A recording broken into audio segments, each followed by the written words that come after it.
7 taon. 7 taong inalay ni Maya ang kanyang buhay para maging isang ulirang asawa at ina. Sa gabi ng kanilang ika-7 anibersaryo, naganda siya ng masarap na hapunan. Mga paboritong pagkain ng asawang si Marco. Habang sabik na naghihintay kasama ang kanilang 5 taong gulang na kambal na sina Leo at Leia. Ngunit ang regalong dala ni Marco ay hindi bulaklak o ginto, kundi ang pangarap niyang sisira sa buhay ni Maya.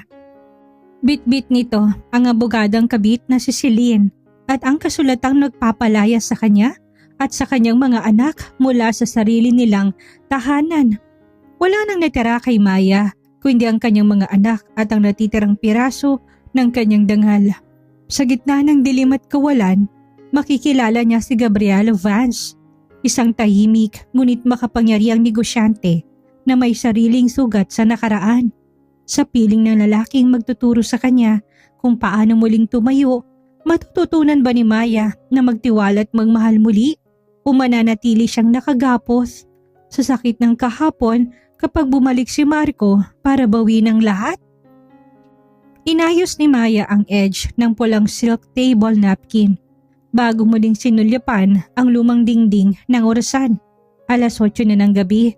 Ang humahalimuyak na amoy ng paboritong beef caldereta at creamy carbonara ni Marco ay nakapupuno sa buong maliit ngunit maayos nilang silid kainan.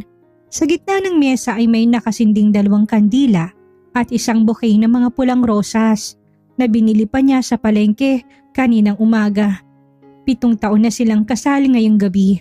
7 taon ng buong pusong pag-alalay sa kanyang sarili bilang isang ulirang misis at full-time na ina sa kanilang 5 taong gulang na kambal na sina Leo at Leia. "Mama, gutom na po kami. Darating na po ba si Papa?" Tanong ni Leia habang karga-karga ang paborito nitong medyo kupas ng teddy bear. Si Leo naman ay nakadukmo sa mesa. Pilit na nilalaban ng kumukurap-kurap na mga mata dahil sa antok. Ngumiti ng matamis si Maya kahit medyo pagod na rin ang kanyang katawan. Lumapit siya at tinaplos ang malambot na buhok ng anak. "Konting tiis na lang, my babies. Okay? Malapit na si Papa. Hindi ba nga may surprise tayo sa kanya para sa 7th anniversary natin?" Inayos pa ni Maya ang sariling itsura sa harap ng salamin sa hallway. Suot niyang simpleng pulang bestida na ginamit din niya noong formal siyang nililigawan ni Marco. Naglagay siya ng kaunting lipstick at blush on upang magmukhang presko matapos ang buong araw ng paglilinis at pagluluto.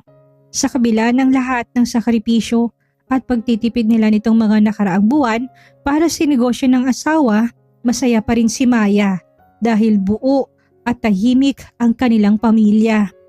Eksaktong pagtatapos ng kanyang pag-aayos ay narinig ang familiar na ugong ng makina ng sasakyan ni Marco sa labas ng gate. Mabilis na nagkatinginan ang kambal at patakbong nagunahan patungo sa pinto. Agad ding lumapit si Maya na may malapad na ngiti sa kanyang mga labi. Ngunit nang bumukas ang pinto, hindi ang masayang mukha at mainit na yakap ni Marco ang sumalubong sa kanila. Malamig at walang anumang emosyon ang mga mata ng kanyang asawa at sa likod nito nakahawak sa braso ni Marco ay isang matangkad at magandang babae na nakasuot ng formal at mamahaling corporate suit. Dala nito ang matapang na amoy ng mamahaling pabango na agad humalo sa amoy ng nilutong hapunan ni Maya. "Marco," napatigil si Maya sa gitna ng silid. Tila biglang naupos ang lakas ng kanyang boses. Sino siya?" Hindi sumagot si Marco.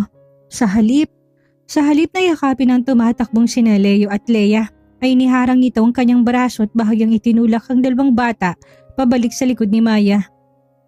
"Papasukin mo kami, Maya. Mag-usap tayo. Ayaw kong gumawa ka ng eksena sa labas." Pumasok ang 2. Ang babae ay tumingin sa paligid ng tahanan nang may ngiti ng pang-uuyam na tila ba nandidiri sa simpleng palamuti at mga laruan ng bata na nakakalat sa sala. "Marco, ano to? Anibersaryo natin ngayon," nautal na sabi ni Maya habang itinuturo ang nakahandang mesa. "Nagluto ako ng paborito mo. Naghihintay ang mga bata."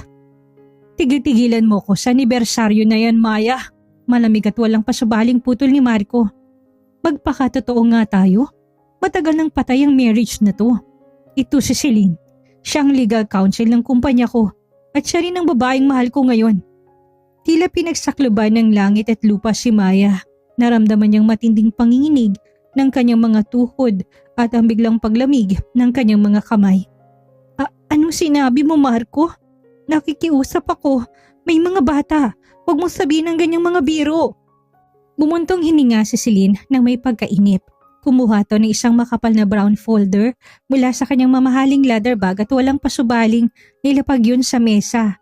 Patong mismo sa inihandang kainan at mga rosas ni Maya. Ito ang notice to vacate at voluntary deed of transfer. Walang emosyong pahayag ni Celine habang nakataas ang kilay. Ang bahay at ang lupang ito ay nakapangalan na sa kumpanya ni Marco at binenta niya na to sa akin bilang payment sa aking mga legal services at shares. Meron ka na lamang 1 oras para i-impake mga personal mong gamit at ang mga bata. Ano? Napatras si Maya, napahawak sa kanyang dibdib dahil sa labis na pagsikip noon. Napatingin siya sa asawa na hindi malang makatingin ng diretso sa kanyang mga mata. Marco, bahay natin to. Dito natin pinalaki ang kambal. Dito tayo nagsimula sa wala. Saan mo kami papupuntahin sa gitna ng gabi? Hindi ko na problema yun, Maya. Sagot ni Marco nang walang katiting na alinlangan sa boses. Sawa na ako sa buhay na to. Sawa na ako sa'yo at sa paulit-ulit na buhay natin dito. All you do is stay home and complain. Si Celine, may pagmamalaki siya.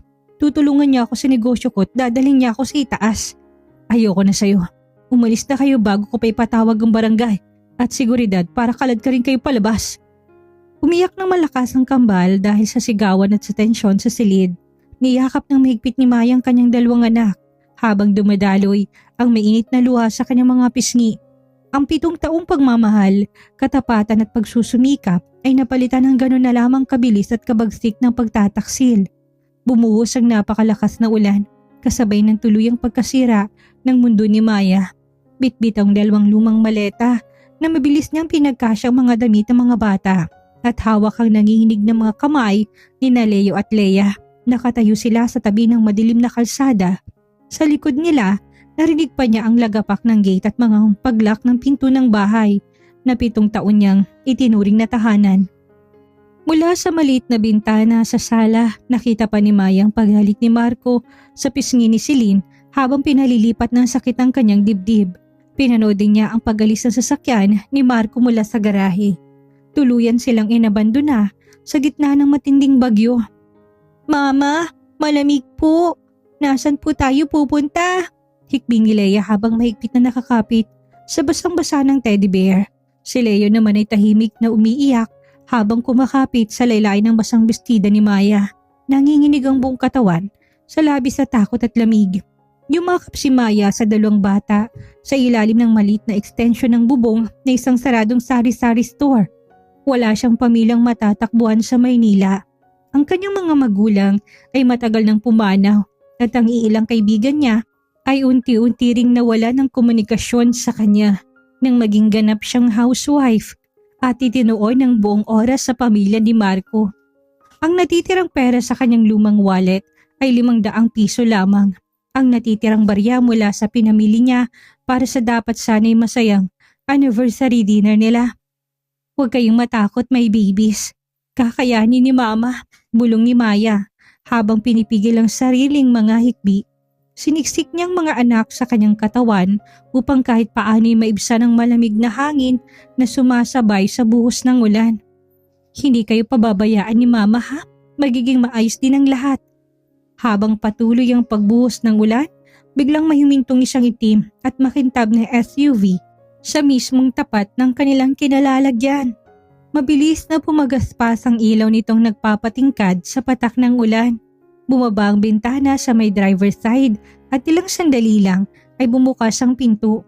Lumabas ang isang matangkad na lalaki na may hawak na malaking itim na payong. Nakasuot ito ng madilim na suit na bahagyang nakatupi ang mga braso. May matitigas at paitaas na panga, ngunit ang mga mata nito ay bakas ng matinding pag-aalala habang nakatingin sa kanila. Miss, okay lang ba kayo? Tanong ng lalaki. Malalim at baritono ang boses nito, ngunit may kakaibang lambing na nagpatahimik sa tangis ng mga bata. Gabi na at napakalakas ng ulan. Baka magkasakit ang mga bata kung mananatili kayo dyan. Naging alerto agad ang sistema ni Maya. Nilagay niyang 2 anak sa kanyang likuran habang pinipigilan ang sariling panginginig. Sino ka? Huwag kang lalapit sa amin. Wala kaming pera, pakiusap. Tinaas ng lalaki ang kanyang bakanting kamay bilang tanda ng pakikiusap at pagpapakita na wala siyang masamang intensyon. Lumapit pa ito ng kaunti upang payungan silang tatlo. I'm Gabriel. Gabriel Vance. Pakilala ng lalaki habang nakatitig ng diretso sa mga mata ni Maya.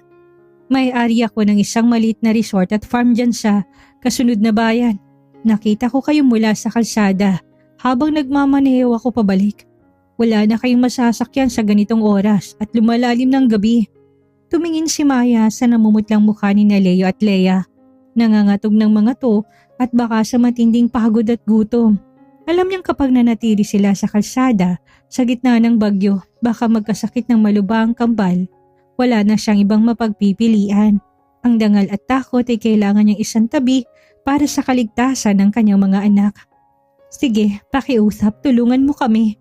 Pagsuko ni Maya habang umaagos ang luha sa kanyang muka na humahalo na sa patak ng ulan.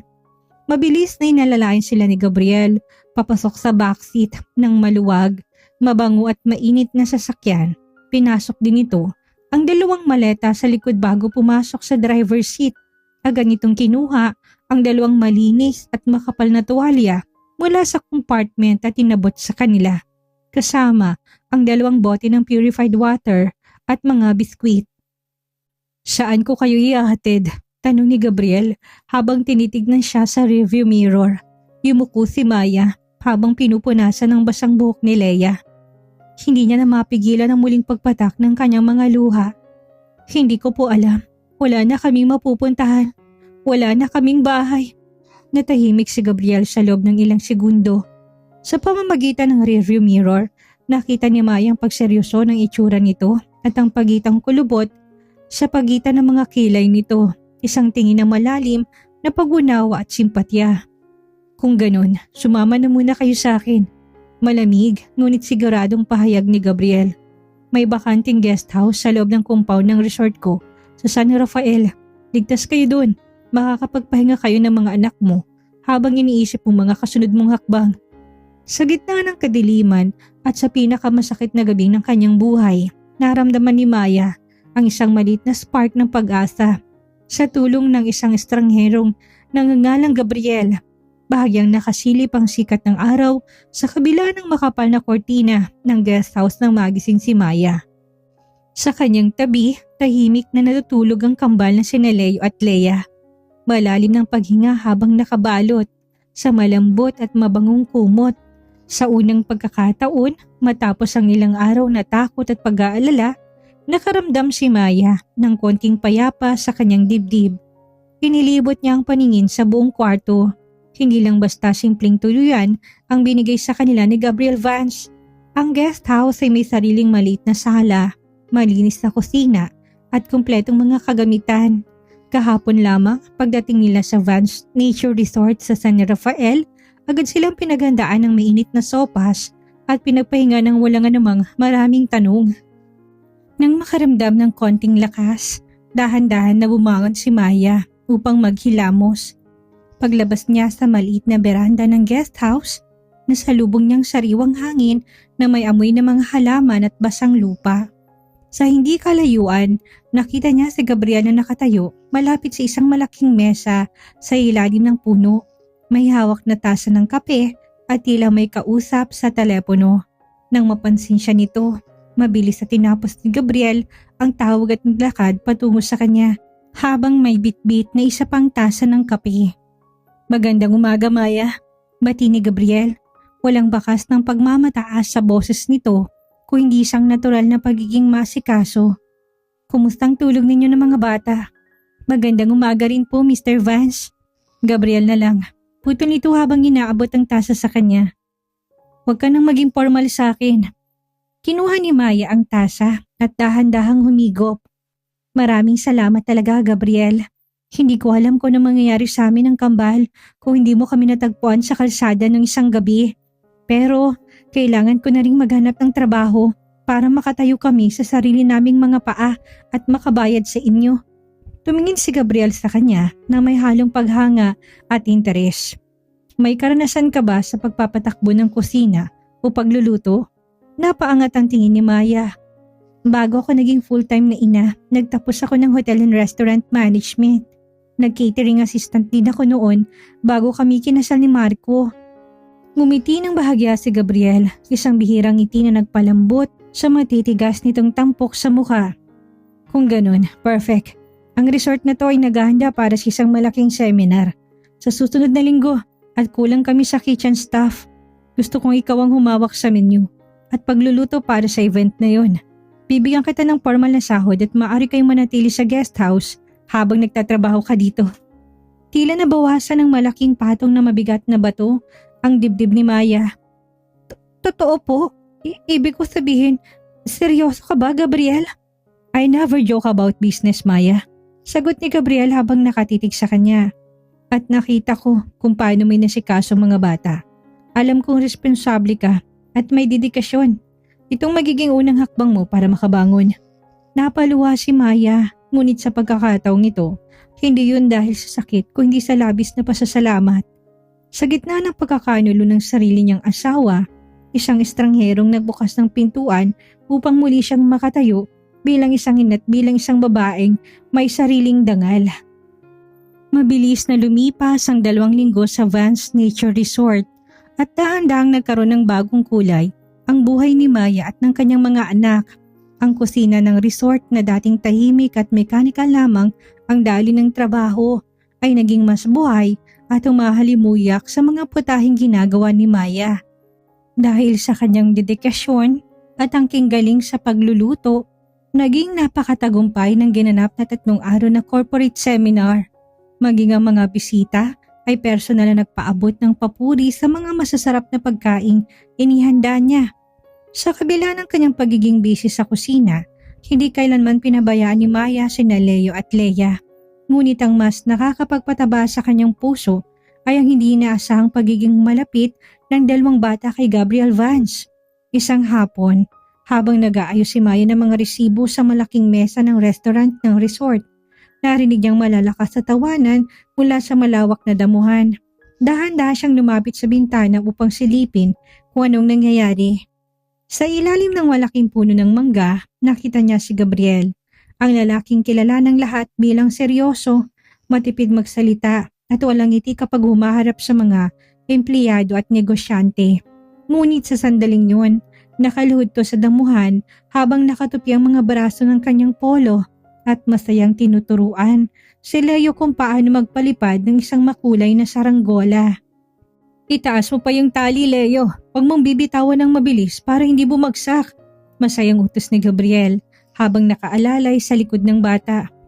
Tingnan mo, Tito Gabriel! Lumilipad na po! Sigaw ni Leo habang tumatalon sa tuwa.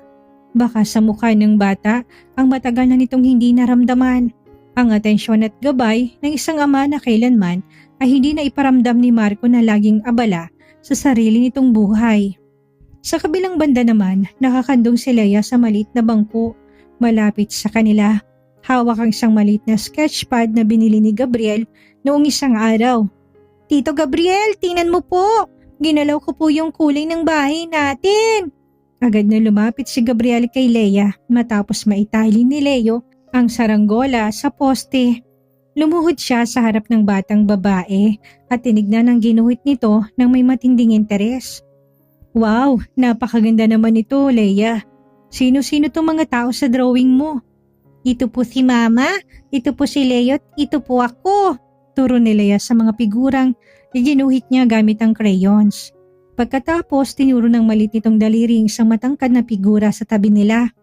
At ito naman po kayo, Tito Gabriel, kasi po lagi niyo po kaming pinapangiti ni Mama. Napatigil si Gabriel, isang malambot at napakatamis ng ngiti ang sumilay sa mga labi ng lalaki habang hinahaplos ang buhok ni Leia. Maraming salamat, Leia. Makakaasa ka na palagi kong poprotektahan kayo ng mama mo, ha? Mula sa kanyang kinatatayuan, sa likod ng binto, napahawak si Maya sa kanyang dibdib. Naramdaman niyang mabilis sa pagtibok ng kanyang puso at ang pag-init ng kanyang mga pisngi. Sa mga nakalipas na taon, kasama si Marco, nasanay siyang maging sakripisyo at matulog ng may mabigat na loob. Ngunit sa simpleng panonood kay Gabriel, kasama ang kanyang mga anak, dahan-dahang natutunaw ang frozen na bakod na itinayo niya sa kanyang puso matapos ang masaklap na pagkakanulo ng kanyang dating asawa. Mamayang gabi, habang nagpapahangin si Maya sa beranda, matapos mapatulog ang kambal, dahan-dahang lumapit si Gabriel na may bitbit na 2 baso ng mainit na tsokolate. "Hindi ka pa natutulog?" tanong ni Gabriel habang inaabot ang isang baso sa kanya. "Iniisip ko lang kung gaano ko kaswerte na nakilala ka namin," tapat na sagot ni Maya habang nakatitig sa kalawakan ng gabi.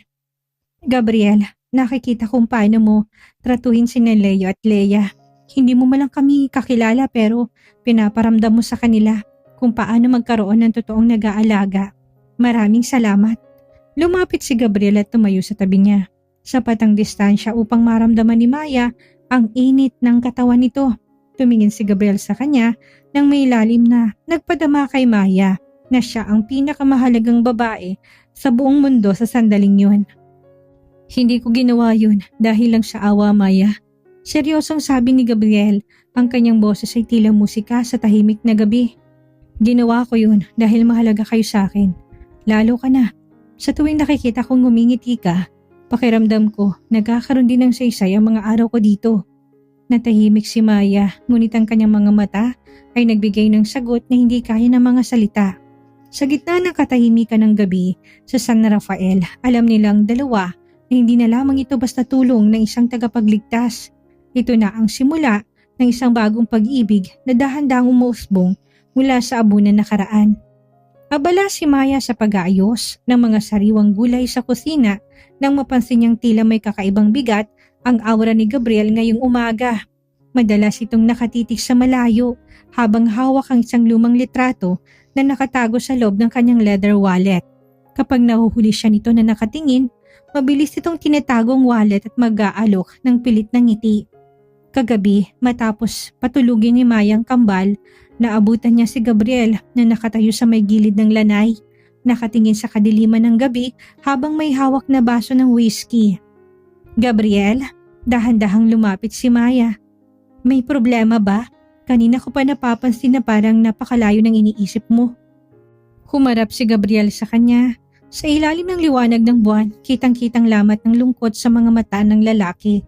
Isang emosyong bihirang ipakita na madalas ay matipuno at matatag na negosyante. "Gusto mo ba akong samahan?"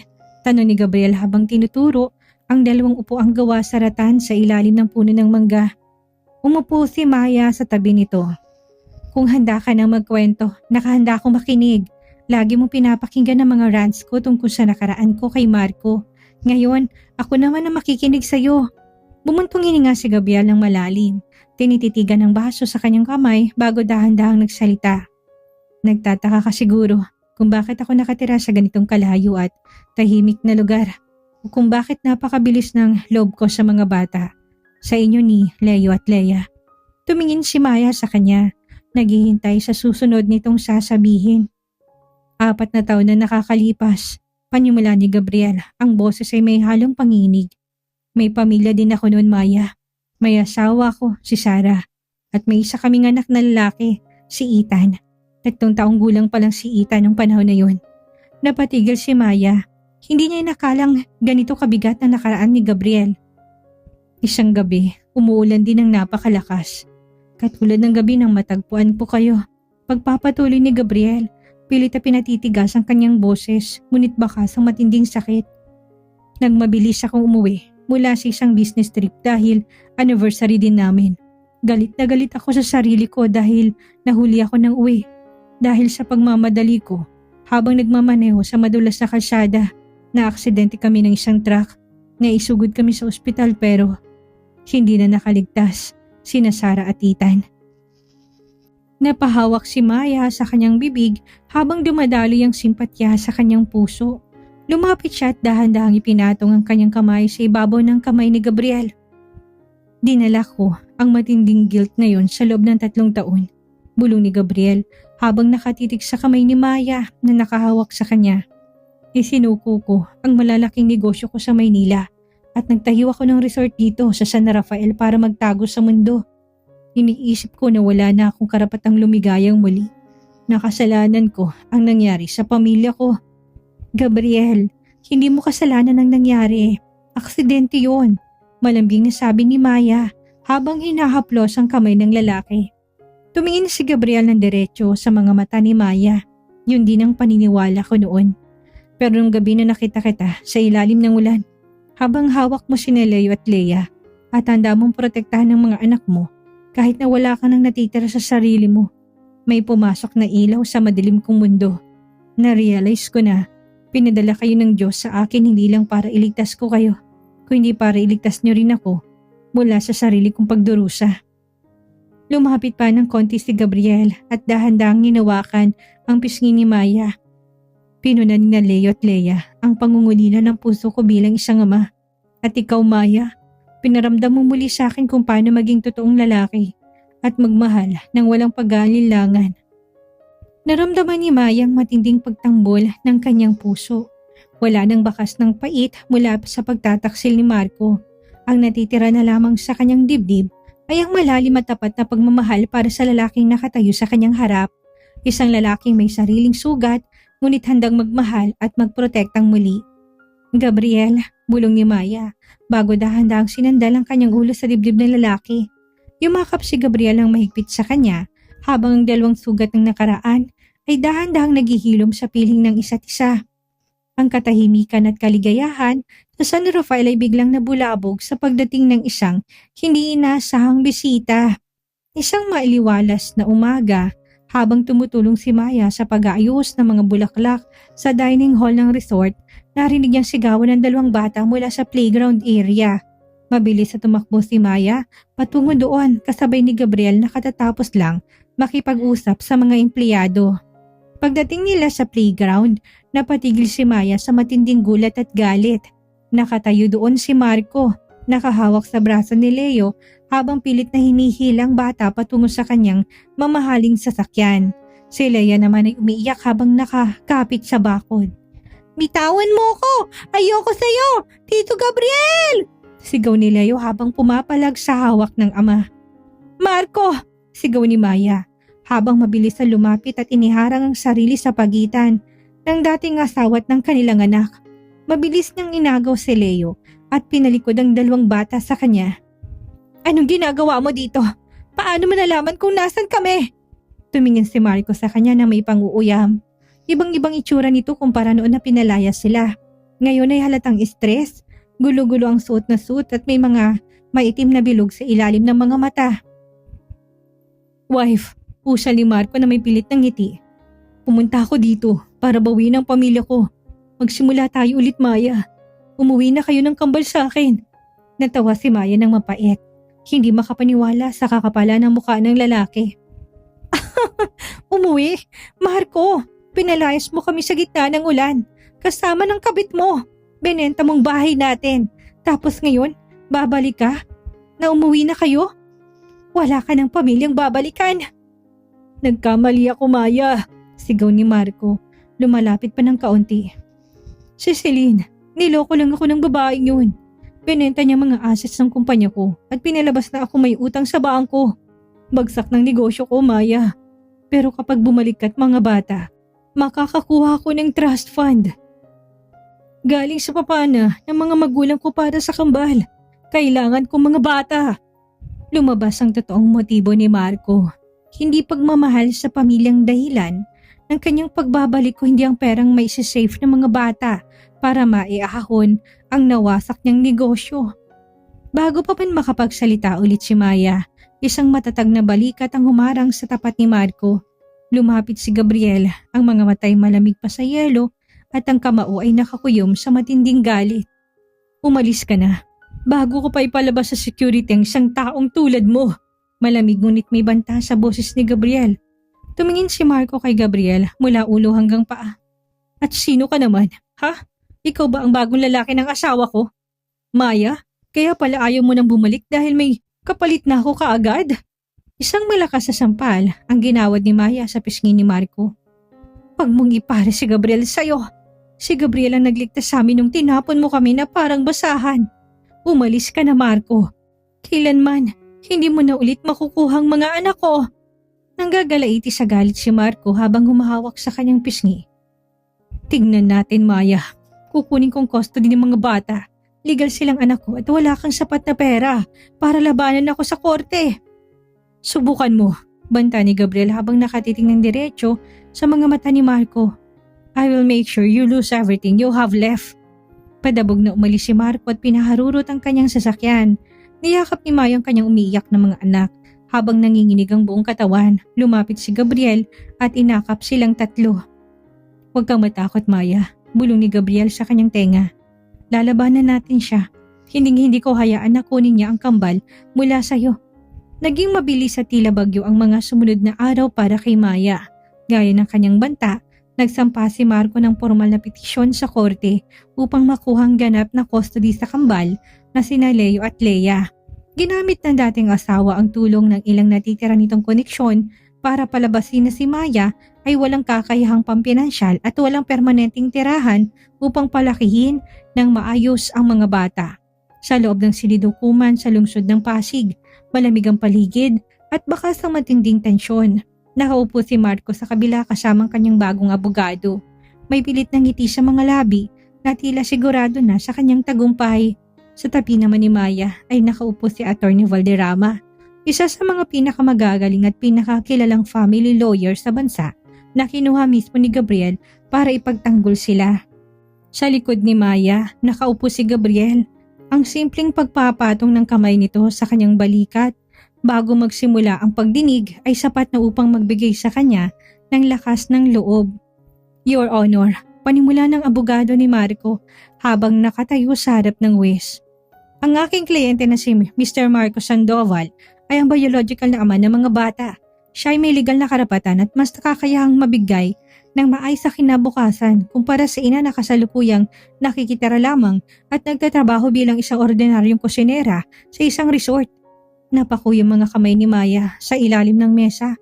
Masakit marinig na pilit na binababa ang kanyang pagkatao, ngunit nanatili siyang nakataas ang noo. Tumayo si Atty. Valderrama ng may buong kasiguraduhan. Your Honor, pinalalabas ng kabilang panig na kapakanan ng mga bata ang kanilang prioridad. Ngunit meron kaming mga ebidensya na nagpapatunay na si Mr. Sandoval ay tahasang inabandon ng kanyang pamilya sa gitna ng gabi at sa gitna ng matinding bagyo noong nakaraang taon. Nilabas ng abogado ang mga certified CCTV footage mula sa subdivision kung saan sila dating nakatira. Pati na rin ang affidavit ng mga kapitbahay at barangay officials na nakakita sa mismong gabi ng pagpapalayas sa kanila. Hindi lamang yan, Your Honor. Pagpapatuloy ni Atty. Valderrama habang inaabot ang panibagong set ng mga dokumento sa WES. Ito ang notarized employment contract at business partnership agreement ni Mrs. Maya Sandoval sa Vans Nature Resort. Siya hindi lamang isang empleyado, kundi head of culinary operations na may permanenteng tirahan sa guest house ng compound at may sapat at matatag na kita. At higit sa lahat, naritong psychological evaluation ng mga bata na nagpapatunay na nakakaranas sila ng matinding trauma kapag nakikita ang kanilang biological na ama matapos silang itapon ito. Namutla si Marco sa kanyang kinauupuan. Hindi nito inakala na magiging ganun kagaling at kahandang depensa ni Maya. Tumayo si Gabriel mula sa public gallery nang tawagin siya ng West bilang testigo. Sa ilalim ng panunumpa, malinaw at buong tapang na nagsalitang lalaki sa harap ng korte. Your Honor, malamig at baritonong boses ni Gabriel na umalingaw-ngaw sa buong silid. Ako ang nakakita kay Maya at sa mga bata nung gabi na itinapon sila ni Mr. Sandoval sa kalsada. Saksi ako sa sakit at hirap na pinagdaanan nila. At ngayon, nakahanda ako magbigay ng buong suporta, moral, legal at pampinansyal upang masiguro na hindi na muling magagalaw ni Mr. Sandoval ang buhay at kapayapaan ng pamilyang ito. Matapos ang 2 oras ng pagsubok at pagpapakita ng mga malinaw na ebidensya ng pagtataksil at pag-abandona ni Marco, dahan-dahang itinuktok ng babaeng huwes ang kanyang gavel. Pagkatapos suriin ang lahat ng ebidensya at affidavits, Ang korte nagdedesisyong igawad ng full and legal custody ni Leo at Lea Sandoval sa kanilang ina na si Maya. Bukod dito, naglalabas din ang korteng ito ng permanent protection order laban kay Mr. Marcos Sandoval. Pinagbabawalan siyang lumapit sa loob ng 500 metro sa ina at sa mga bata. Napahagulhol si Maya sa labis na kagalakan at pasasalamat. Napatayo siya tagad na niliyag ni Gabriel na mabilis na lumapit sa kanya. Napatingin si Maya kay Marco na galit at dismayadong pinalilibutan ng kanyang sariling abogado habang bagsak ang mga balikat. "Salamat, Gabriel. Salamat sa paglaban kasama ko," bulong ni Maya habang nakayakap ng mahigpit sa lalaki. Hinalikan ni Gabriel ang kanyang noo habang nakangiti. "Sabi ko sa'yo, hindi ko hayaang saktan ka pa nila ulit. Malaya ka na, Maya. Malaya na kayo." Isang taon ang mabilis na lumipas matapos ang makasaysayang tagumpay ni Maya sa korte. Ang mga luha ng nakaraan at ang sakit ng pagkakanulo ni Marco ay tuluyan na napalitan ng liwanag, ligaya at panibagong pag-asa. Sa gitna ng malawak at magandang bulaklakang hardin ng Vance Nature Resort sa San Rafael, bumabalot ang amoy ng mga sariwang rosas at sampagita. Ang buong paligid ay napalamutian ng eleganteng puti at pastel na mga palumuti. Ngayong araw ang muling pagbubukas ng panibagong kabanata sa buhay ni Maya, ang araw ng kanyang kasal kay Gabriel Vance. Sa loob ng bridal suite, nakatayo si Maya sa harap ng malaking salamin. Suot niyang isang napakagandang wedding gown na perpektong humuhubog sa kanyang katawan. Wala na ang dating matamlay at namumutlang mukha ng babaeng tinapon sa gitna ng ulan. Sa halip, ang nakikita sa salamin ay isang maganda, matatag at punong-puno ng pag-ibig na babae. Bumukas ang pinto at patakbong pumasok sina Leo at Lea. Suot ni Leo isang maliit na tuxedo na katulad ng kay Gabriel, habang si Lea naman ay nakasuot ng napaka-cute na floral gown bilang flower girl. "Mama, napakaganda mo po!" sigaw ni Lea habang nakatitig sa kanya ng may pagkamangha. "Mama, ready na po si Tito Gabriel sa labas. Sabi niya parang anghel ka daw po ngayong araw." Masayang balita ni Leo. Lumuhod si Maya at mahigpit na niyakap ang dalawang anak. "Maraming salamat, my babies. Kayo ang dahilan kung bakit matapang si Mama. Dahil sa inyo, natuto akong lumaban."